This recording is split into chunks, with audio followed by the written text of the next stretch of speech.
Oh, it's time for final thoughts, and I have a question for the self-righteous Hollywood liberals. Why so silent on your boy Harvey Weinstein? Seems to me a powerful white man with a long history of sexual harassment would be at the top of your attack list, but not this time. I wonder why. Could it be because Harvey Weinstein is one of your own? Could it be the wealth, power, and longtime support for the Democratic Party that has your tongue?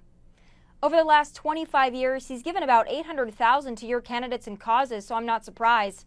Where was Jimmy Kimmel when the story first broke? The self-appointed moral leader of our time finally tweeted his disgust over the weekend. What took so long?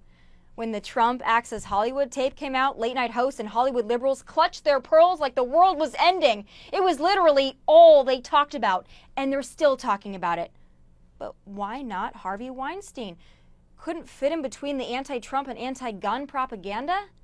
These Hollywood and entertainment types like to think they're so brave, so morally superior. No, you're not brave. You're the most spineless and intolerant bunch of people I've ever seen. You blacklist, shun, and shame conservatives. Your agencies and production companies are disgusted by Trump supporters, but represent and enrich wife beaters, drug dealers, and sexual predators.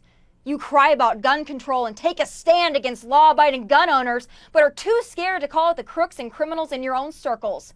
You're pro-black, pro-woman, pro-LGBT, but only if those individuals agree with your politics. Your model of diversity exists where everyone looks different but thinks the same. Do you have any Trump-supporting friends? Any that can actually admit it anyway? Your writers, your agents, producers, any vocal Trump supporters in the bunch? Didn't think so. And no, not everyone who thinks differently from you is a racist or a bigot or intolerant.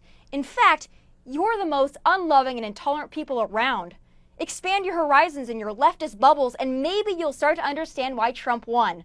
Life, culture, and politics are not decided solely by the elitists in New York and LA. Those in the middle, the South, the flyover states, we are the ones watching your movies, your games, your award shows, and your late-night banter.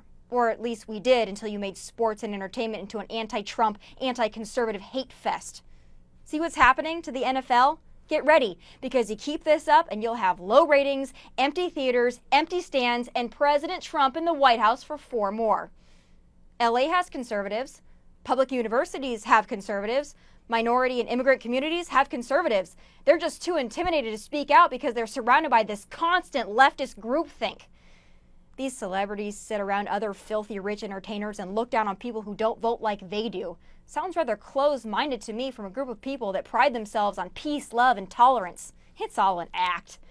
They use and adore guns on screen. They're pro-military when they can make a buck off a movie, pro-cop when they need protection, and silent when one of their own gets away with sexual harassment. Hollywood, you don't do what's right, you do what's popular. And what's going to get you your next $1 million paycheck. That's not courage, that's not guts, that's not integrity. Conservatives with courage, conviction, and a platform are threatening to you. Well, I'm your worst nightmare. Dirty Democrats with Hollywood connections, your hall pass has expired. Those are my final thoughts from LA. God bless and take care.